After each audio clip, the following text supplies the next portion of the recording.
la esposa. Ah, bueno, pero eso no viene en el Grandes estudio, yo se visiones los di aparte. proféticas. Sí, porque Primer aquí video. dice, Estudio los miércoles. hay de los que desean el día de Jehová. Pásale, el hermano Rubén. Voy. ¿Quién anda por ahí? 22:17, algo así. Apocalipsis 22:17. Donde dice el espíritu y la esposa dicen ven, y el que oiga diga ven, y el que quiera venga y tome del agua de la vida gratuitamente. ¿Sí? Bueno, les mencioné ese texto porque aquí veíamos en Amós 5:18, dice, hay de los que desean el día de Jehová. Dice, ¿para qué quieren este día de Jehová? Será de tinieblas y no de luz. Y entonces me viene a la mente ese otro texto donde nosotros sí queremos ese día.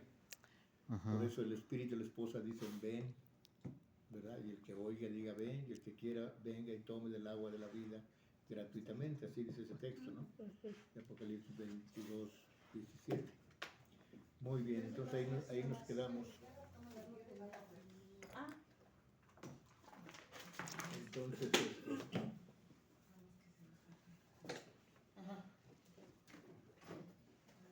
bueno, entonces vamos a ver otro texto en Ezequiel 8 del 1 al 3.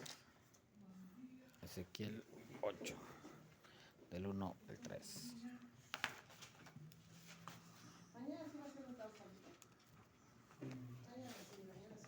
Mañana sí.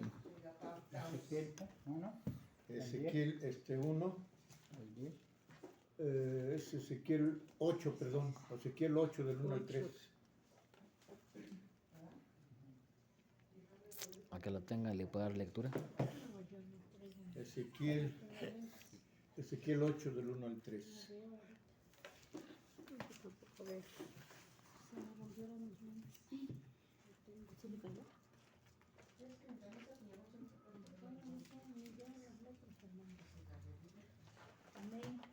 Adelante. Dijimos que Ezequiel 8, ¿verdad? 8 del 1 al 3. Sí. Adelante. En el sexto año, en el mes sexto, a los 5 días del mes, aconteció que estaba yo sentado en mi casa y los ancianos de Judá estaban sentados delante de mí. Y ahí se posó sobre mí la mano de Jehová el Señor. Y miré, y he aquí una figura que parecía de hombre, desde sus lomos para abajo fuego, y desde sus lomos para arriba parecía resplandor, el aspecto de bronce refulgante. Y aquella figura extendió la mano y me tomó por las Guedejas. orejas de mi cabeza, y el espíritu me alzó entre el cielo y la tierra y me llevó en visiones de Dios a Jerusalén, a la entrada de la puerta de adentro, y miraba hacia el norte, donde estaba la habitación de la imagen de cielo, la que provoca a celos. Amén. Bueno, no sé si venga el caso mencionarles algo. No sé si alguna vez les mencioné que de joven, a mí no más a mí, otra persona, se nos apareció una figura semejante a esta. Tendría en aquel entonces que unos 17, 18 años. Y se nos apareció algo así que vimos pero no sé si se hace el qué. 8 al 9. 8 del 1 al 3. Bueno, Ezequiel no fue llevado físicamente a Jerusalén, sino el espíritu lo elevó transportándolo en visión a Jerusalén. O sea, estas son cosas, hermanos, que tenemos que entender, porque la mente humana en sí no alcanza a comprender eso. ¿Cómo fue eso? ¿Cómo fue que se lo llevó en espíritu? ¿Cómo fue eso? ¿Cómo es de que puede ser? Igual que a Juan vio todo en visiones, ¿no? Pero también el profeta Daniel también fue llevado en espíritu. ¿Cómo es eso? ¿Cómo sucede eso? Porque, les repito, el punto no es solo leer textos, sino tratar de hacer una buena hermenéutica de los textos, ¿no? Entonces, ¿cómo se imaginan que fue esto? Porque ya lo leyó mi hermana. Y ahí te da fechas, ¿eh? En el 6º año, en el mes 6º, a los 5 días del mes aconteció que estaba yo sentado en mi casa y los ancianos de Judá estaban sentados delante de mí y allí se posó sobre mí la mano de Jehová el Señor. Para empezar, ahí, hasta ahí me detengo un poco, ¿no? ¿Cómo puedo saber? Bueno, era un profeta. Tenía que saber distinguir, ¿no? ¿Y qué quiere decir que deja? ¿Eh? ¿Qué deja? Huedejas. Las quijadas. Así es como. Sí, porque aquí está. Pero ¿esto de qué creen que está hablando? ¿O a quién creen que se está refiriendo aquí? Esto se refiere a la guerra de Gog y Magog, a donde dice Dios que va a sacarlos de sus tierras para ponerlos en contra de su propio pueblo. ¿Es el Armagedón? No, No. es la guerra de Gog y Magog, que es mucho antes de la guerra de Armagedón. Entonces dice ahí, si ven todo el contexto de este libro, es cuando Dios pone a todas las naciones en contra de su propio pueblo, y es cuando Él salva a las naciones que están a favor de Dios y destruye a las naciones Que están Pero en contra. Hay un punto importante también en eso, donde dice que no dice ahí que va a destruir a las naciones que atentaron contra su pueblo, sino atentaron contra quién. Israel, ¿no? No, o sea, es lo mismo, Sí, Israel. ¿no? sí, porque dice el que está en contra de Israel, porque es el pueblo escogido. Sí, el que está en pero contra- no en menciona contra, ahí ni a Israel ni a los porque judíos. dice que el que maldice, y el No, que bendice. ahí dice que las naciones que estuvieron en contra o atacaron a Jerusalén, no al pueblo hebreo, no al pueblo judío. ¿Y por qué dice Dios eso? Por una razón muy, muy obvia que ya ustedes saben. ¿Cuál es esa razón? Porque dijo que ahí se construiría un templo donde se pondría su nombre para siempre. Perpetuamente, Sí. exactamente. Entonces, el atentar contra su pueblo no es tanto como atentar contra su nombre de Dios, porque yo pondré mi nombre ahí perpetuamente, o sea, forever and ever, para siempre. Entonces, ese es el contexto de este libro, de que está hablando que Dios dice. ¿Por qué dice eso? Porque de no ser porque Dios quiere que vayan, no irían. ¿Sí me entiendes? Entonces Dios los va a sacar. Pero eso, dice la nana Chona, esa es otra historia. Bueno, entonces ya leímos ese texto y dice que Ezequiel fue llevado físicamente, no fue llevado físicamente a Jerusalén, sino el Espíritu lo elevó transportándolo en visión a Jerusalén. O sea, obviamente el Espíritu es un soplo, ¿sí? Exacto, no es algo tangible, palpable, físico, material, no. Entonces, es llevado en el subconsciente, que es el espíritu, es llevado a donde Hacia el cielo y hacia la tierra. visibilizó todo aquello. Entonces ha de ser más o menos así como cuando soñamos.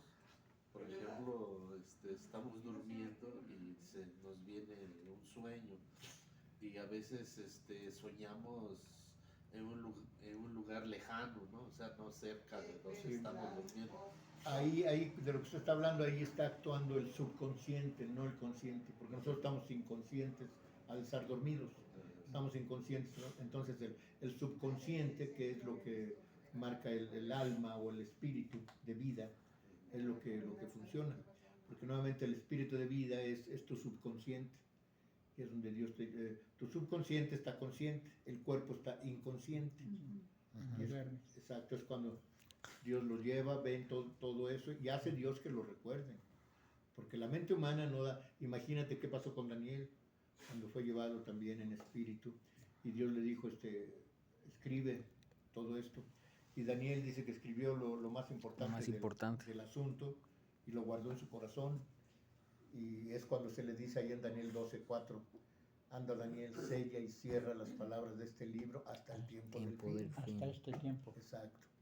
Entonces, tenemos que entender cómo funciona eso, porque nuevamente, no es que yo esté inventando, ¿no? Sino que recuerden, las cosas de Dios se tienen que discernir espiritualmente, no físicamente ni mundanamente, porque la mente humana no está capacitada, la mente del mundo no está capacitada para esto. Pero nosotros, al convertirnos a Dios, entonces Dios nos da la capacidad de poder discernir sus misterios. Recuerden cuando le preguntaron a Jesús, ¿por qué les hablas en parábolas a todos los judíos?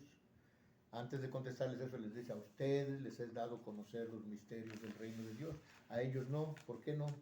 Porque ellos estaban como está ahora la mayoría del mundo, que tienen ojos y no quieren ver, y tienen oídos y no quieren escuchar, ¿verdad? La mayoría del mundo, cuando se oye de la palabra de Dios, no quieren escuchar y no quieren ver la realidad de Dios, que es totalmente diferente a la realidad del mundo. Por eso el tema que les di, ¿cuándo fue el sábado? ¿No? El sábado los varones. Exactamente. Entonces la realidad de Dios es totalmente diferente a la realidad del mundo. Por eso es que el mundo en sí, que no está convertido a Dios, no entiende estas cosas. Por eso ese texto donde dice, el hombre natural no percibe ni entiende las cosas del Espíritu de Dios, porque para él son locura y no las puede entender, porque se tienen que discernir como Espiritualmente. no mundanamente. Con la mente humana mundana no vas a poder entender nada de esto. Y por eso a la gente le parece esto una locura. Inclusive cuando les dices que ya ves qué pasó con el pueblo de Israel por ser idólatras, por adorar imágenes y todo eso. Toda la historia te lo cuenta, que el Señor se los advirtió y se los advirtió y se los advirtió y no quisieron entender. Y los envió, dice, yo los voy a esparcir por todas las naciones del mundo. Y les dio oportunidad que en ese tiempo, casi 2000 años, desde el año 70 para acá, que anduvieron en la diáspora, o sea, en el exilio, les dio oportunidad de que recapacitaran, de que reaccionaran y de que vieran que con Dios tienen todo y sin Dios no son nada, ¿verdad? Y fue a las 12 tribus de Israel. Exactamente. Esparcidas por todo el mundo. Exacto. Sí, entonces también al futuro, igual que Juan, para modo de que pudieran escribir. El libro de Apocalipsis se escribe ¿en qué año? En el 96. Entre el 96 y 98 de nuestra era. Lo escribe Juan, el teólogo, el discípulo amado. Y entonces recibe las visiones en sueños en la isla de Patmos. Pero ahí empieza a escribir el libro, pero no lo termina ahí, sino es cuando sale de la isla de Patmos, que estaba ahí por cuestión de la palabra de Dios. O sea, era perseguido y eso nuevamente sabemos que va a suceder otra vez. Ajá. Bueno, continuamos entonces. Dice, de la misma manera que Juan, con cerca de 1900 años de anticipación, pudo contemplar en visión todo cuanto acontecerá en un futuro inmediato a la venida del Señor. O sea, un futuro inmediato a la venida del Señor, o sea, es poco antes de que venga el Señor. Tiempo que está ya casi sobre la humanidad. Mas Juan también recibió visiones que revelan la historia del pueblo de Dios y de su iglesia a través de los siglos en la dispersión cristiana. ¿La dispersión cristiana empieza cuándo? ¿En el año 70? No, ese es cuando es derribado el templo, quemado, saqueado. Es cuando se van al exilio. La dispersión cristiana empieza desde el año 30, que es cuando Jesús inicia su ministerio. Era una tradición judía que todos los judíos empezaban su ministerio en la Torá a la edad de 30 años. Por eso Jesús es bautizado por Juan el Bautista a la edad de 30 años e inicia su ministerio, y es cuando inicia también la iglesia. La iglesia. Inicia entonces la dispersión cristiana después en el año 33, para ser más exactos. Sí. Porque es en el año en que Jesús asciende al cielo. ¿Sí? Y entonces empieza la dispersión cristiana, es cuando se empiezan a constituir iglesias. Cuando el apóstol Pablo le dijo a Timoteo, pon ancianos en todas las iglesias. Ancianos quería decir pastores, ¿no? Sacerdotes. Exacto. No, sacerdotes ya no había. No, Señor. Por eso Jesús se constituye único sacerdote para siempre en el orden de Melquisedec. ¿Por qué en el orden de Melquisedec? ¿Quién fue Melquisedec? Porque fue rey y sacerdote. Exactamente. Melquisedec fue rey y sacerdote, pero él no tenía hegemonía Autoridad. Descendencia. No tenía genética más bien, o sea, no, Sí. simplemente fue procreado y listo, no había familia. Él fue rey y sacerdote, lo mismo, por eso Jesús se constituye único sacerdote para siempre en el orden de Melquisedec. ¿Por qué en ese orden? Porque entonces Jesús también es rey y sacerdote. ¿Sí? Y Como entonces, también fueron con este Josué, ¿no? Sus sí. hijos de Moisés fueron sacerdotes. Ah, sí, pero eso era antes de Jesús. A lo que yo me refiero es a que después de Jesús ya no existe el sacerdocio. ¿Sí? Ya no existe el sacerdocio. Ni tampoco existen profetas. El último profeta fue ¿quién? Juan. Juan el Bautista. Juan el Bautista. El único y el más grande de todos los profetas. Pero el más pequeño en el Pero el reino. más pequeño en el reino de los cielos. Muy bien. Entonces, todo eso es parte de la historia bíblica que la iglesia tiene que saber para... Cuando conozcan la historia, entonces van a poder discernir más cosas. Cuando tengan más conocimiento, para que me entiendan, es como, por ejemplo, vamos a suponer que ustedes tienen que armar un motor de un carro. Hay que conocer Entonces, las piezas. entre más conozcas las piezas, más rápido armas el motor. Sí, sí. ¿Sí? Pero si no conoces las piezas, en la primera pieza te vas a atorar. ¿Y esto qué es? ¿Dónde va esto? ¿Cómo lo acomodo en el motor? ¿No? ¿Dónde va? Pues no sé. Pero entre más conozcas las piezas, no, esto va aquí, y esto va acá, y esto lo ponemos de este lado, y rápido armas el motor. Y ya tienes un tema. Así es.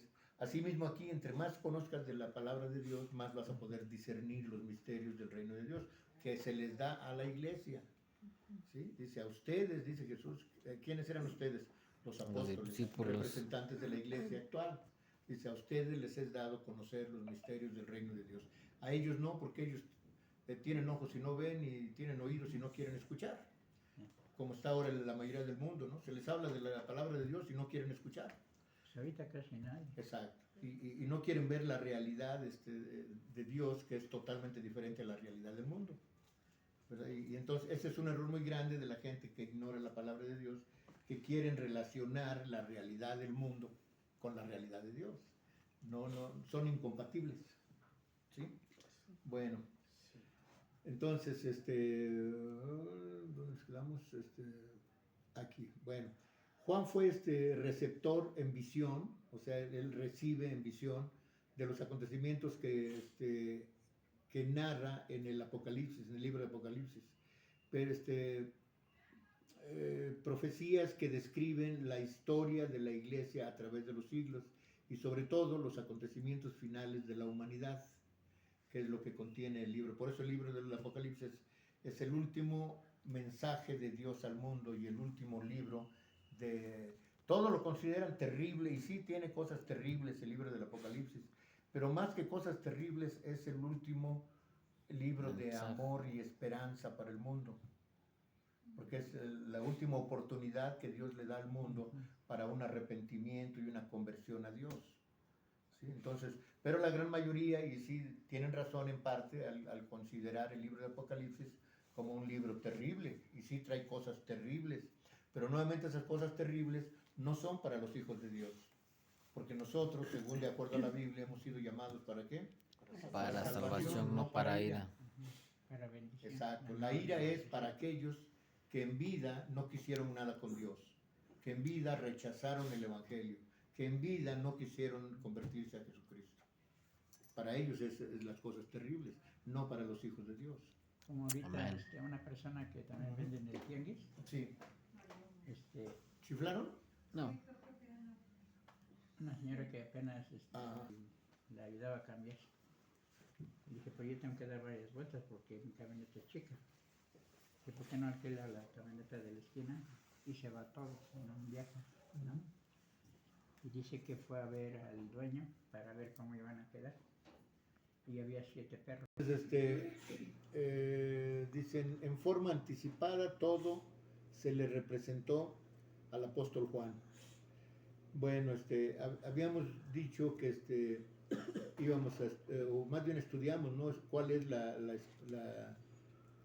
el sistema de interpretación bíblica que íbamos a usar nosotros. ¿Se acuerdan cuál es? Sí. ¿Cuál es? Historia. Histórico. Histórico. ¿Por qué? Muy Porque bien, el libro de suegro. Apocalipsis es un libro, Es un libro de histórico. historia. Ese es el sistema que vamos a seguir. Por los comentarios antes, es escuela de interpretación histórica, ¿sí? Por los comentarios antes vertidos ya hemos dejado traslucir la clase de escuela de interpretación que habremos de seguir en el estudio y la meditación del libro del Apocalipsis. ¿Y qué es la escuela? Es la escuela histórica. Bueno, no hemos elegido esta escuela por simpatía, sino que las conclusiones a las que llegamos después de cada meditación y estudio, tanto de las visiones o tópicos aquí encontrados, nos identifican en esta singular escuela de interpretación. Vamos a ver un libro, un título: Encuentro con el Señor. Encuentro con el Señor es el título, y el texto que vamos a ver es Apocalipsis 1:10. ¿A qué se refiere? Antes de que lean el texto, ¿a qué se refiere ese título, Encuentro con el Señor? Tiene dos vertientes, Encuentro con el Señor. Apocalipsis 1, 10. 1:10, sí. ¿A qué se referirá?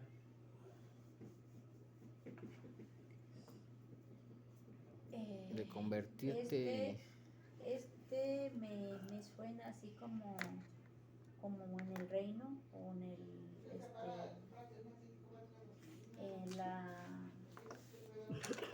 reino eternal. Donde son Va salvos a ser un encuentro con él. Sí. y se verá cara a cara, ¿no?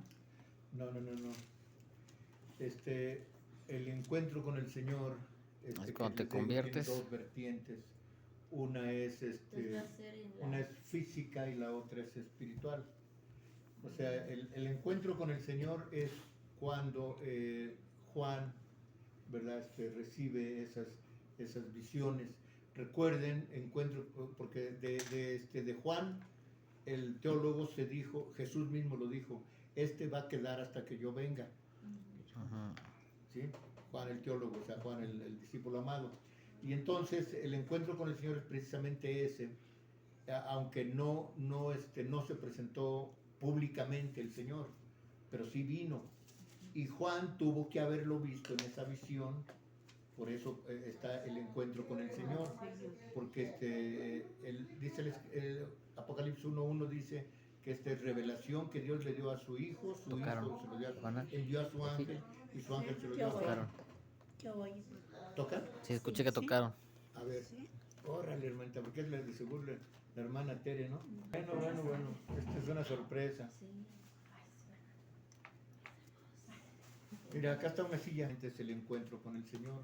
Lo vio en visión, no físicamente, porque nuevamente no podrían cumplirse las profecías si hubiera sido físicamente.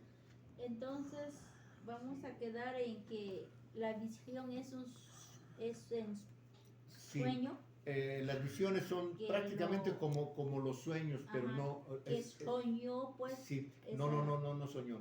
Está Encuentro consciente. el Señor. Ajá. Está Ajá. consciente Apocalipsis. y percibe, ¿sí?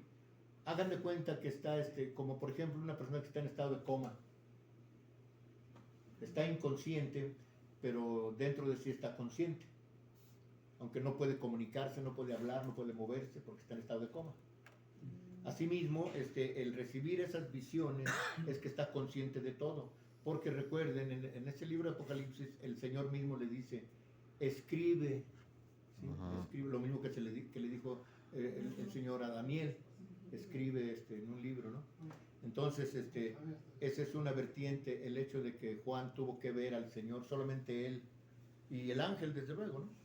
Pero no podía presentarse Jesús visiblemente, puesto que no era el momento de su segunda venida, ni es todavía el momento de su segunda venida, ¿no? Entonces, la otra vertiente es en lo espiritual, esto fue en lo físico. Juan estuvo presente, su subconsciente, o sea, su espíritu vio Tuvo una visión nada más. exacto, tuvo esa visión, y pero no era un sueño, era algo real, porque un sueño pues es algo efímero, algo pasajero, algo que hasta al otro día a lo mejor hasta se te olvida, ¿sí? Pero esto no, esto era algo físico. Algo real. Exacto. Y la segunda vertiente es un encuentro con el Señor. Ese encuentro lo realizamos nosotros al convertirnos al Evangelio. Por eso, No es así como cuando subió, bueno, cuando lo soñó, que vio el tabernáculo de Dios. bueno, también es otra historia, pero sí es algo similar. Algo similar. Inclusive se dice que se vio el arca de la alianza en el cielo. Después les explico eso porque teníamos la idea nomás de que el arca está en el cielo. Bueno, es que allá está la original y hay una copia aquí abajo. La original está recuerden que en el cielo, en el tercer cielo, dice la escritura, donde habita Dios, hay un trono, hay un altar, hay un tabernáculo. Dice aquí en el libro de Josué, Ujú. pues ahí también se ve ¿cómo se llama? La zarza, ¿no? Que se veía. Como, Pero son asuntos diferentes, para no confundirnos. Entonces, el arca original está, porque esa existía antes de que aquí en la tierra existiera una. Entonces, por eso Dios le da las medidas al pueblo hebreo para que la construyan, porque esas medidas ya estaban en el cielo, ¿sí me entienden? Sí.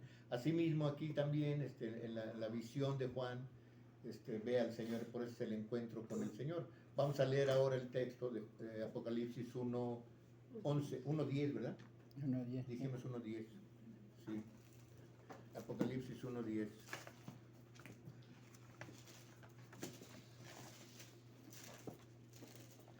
Y si alguien lo tiene a la mano, pues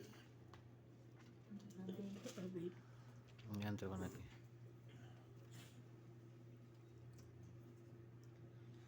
Yo estaba en el Espíritu en el día del Señor y oí detrás de mí una gran voz como de trompeta.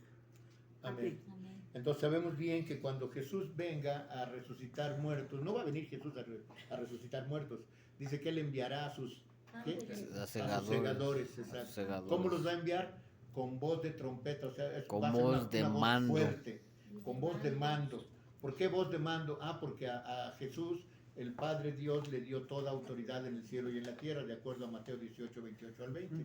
¿Sí? Bueno, entonces dice hoy una voz como de trompeta, era la voz de Jesús, ¿verdad? Entonces, y si leemos más abajito, en el verso 11 dice, y decía, yo soy el alfa y la omega, el principio y el fin. ¿Sí? Entonces era, seguía siendo ahí, ¿quién hablaba quién? Porque Jesús no es el alfa y la omega, Jesús vivió 33 Ahí años. hablaba Dios. Exacto. Padre. Ahí Exacto. hablaba Dios. Padre. Porque mismo Jesús dice, las palabras que yo las hablo, no las hablo yo, sino el Padre que mora en Que mí. mora en mí. Bueno, Porque Entonces- ahí es donde dice que Él es el alfa y el así omega, es, el así principio es. y el fin. Entonces estamos Hermano entendiendo Tino. esto como dice la Escritura, lo estamos entendiendo Hermano Tino. espiritualmente, porque este texto, que nunca me lo he grabado, pero sí lo que dice el texto, dice, el hombre natural, No en dice varias el- versiones dice el hombre animal, el que no Ajá. sabe de la Biblia, hombre o mujer natural, dice, no percibe ni entiende las cosas del Espíritu de Dios, porque para él son locura, o para ella son locura y no las puede entender, porque se tienen que discernir o entender Espiritualmente. no físicamente, no mundanamente, ¿sí? Entonces ¿estamos entendiendo esto? Perfectamente bien. Fue ¿cuál? 1:10, ¿verdad? Apocalipsis 1:10. Al 11. Muy bien. Juan oye una voz fuerte y sonora, por eso dice, oí una voz, una gran voz como de trompeta. ¿Y cómo se oye la trompeta? Fuerte, ¿verdad? Fuerte. ¿Saben lo que es el shofar? Y es el cuerno. Es como... Es lo que usaban los judíos para tocar trompeta. El Y- shofar. ¿Y lo siguen utilizando, pastor? ¿O Sí. ahorita ya Sí, no? lo siguen utilizando entre el pueblo hebreo, sí. Sí, Pues lo así siguen. también dicen en Apocalipsis que al son de la trompeta. Exacto. Cuando se oye el sonido. Exacto. Bueno, una gran voz de trompeta, dice, voz impresionante que expresó, dice, oí una gran voz de trompeta, voz impresionante que expresó y que decía, yo soy el alfa y la omega, el primero y el último. Apocalipsis 1:11, ya lo leímos, ¿no? Yo soy el alfa y la omega, el principio y el fin. Dice, la primera y la última letra del alfabeto griego, ese es el alfa y la omega. la última y la primera letra del alfabeto hebreo, lo que equivale a la siguiente expresión pronunciada por esta voz. Dice, el primero y el último. Aquella voz que escuchó Juan, le indicó, escribe en un libro,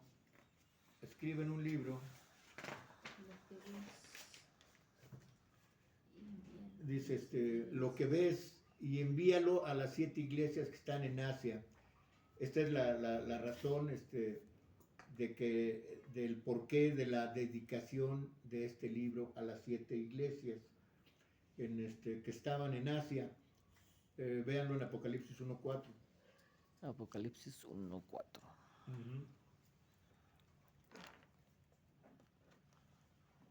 Esa es la presentación ya después de la presentación espiritual viene la presentación física. ¿Sí están entendiendo eso? ¿Cuál fue la presentación espiritual? Que es del 1 al 3. No, de 1 al 2, perdón, 1 y 2. Esa es la presentación espiritual. Es la visión. La visión, cuando es el encuentro con el Señor. Ajá. ¿Sí? Y después del 3 y el 4, el 3 dice, bienaventurado el que lee y los que oyen las palabras de esta profecía y guardan las cosas en ella escritas porque el tiempo está cerca. ¿Sí? Bueno, entonces el 4 dice, Juan a las 7 iglesias que están en Asia, gracia y paz a vosotros del que es, el que era y que ha de venir, y de los 7 espíritus que están delante de su trono. Ahora, obviamente, ya hemos dicho que no que Dios tenga 7 espíritus. De hecho, hoy estuve estudiando un poco sobre la masonería.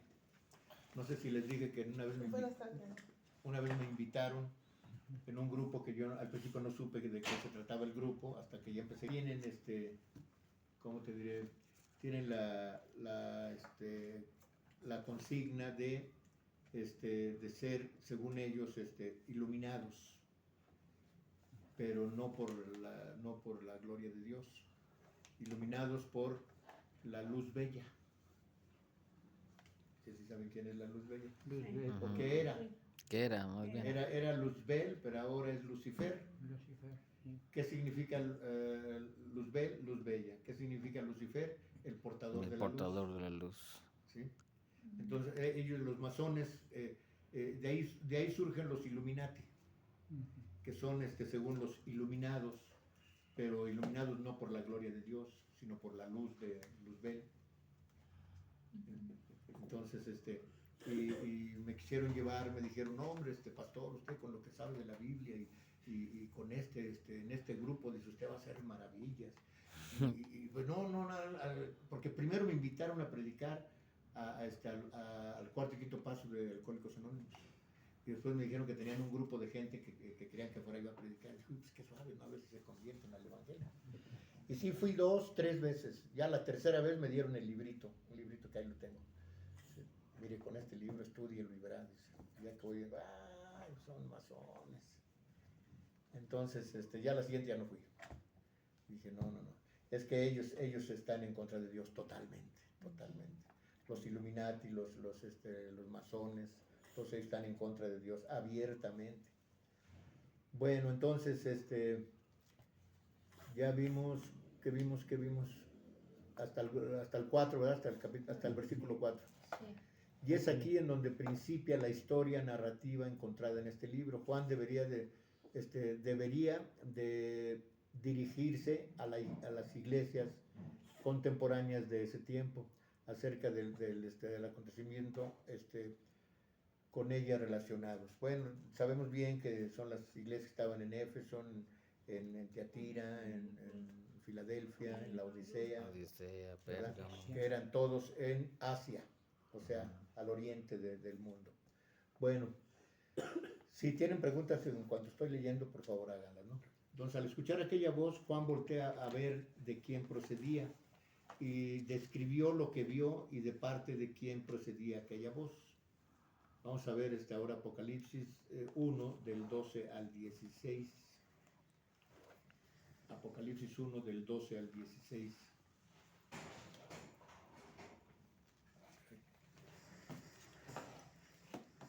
Apocalipsis 1, del 12 al 16. 12. Ajá. Si tú dices ahí, lo escribieron, Sí. ya lo Sí. apuntaron. Sí. Bueno, que lo lea solamente una persona, porque si no nos desviamos todos y nos confundimos. Pongan atención y se los leo.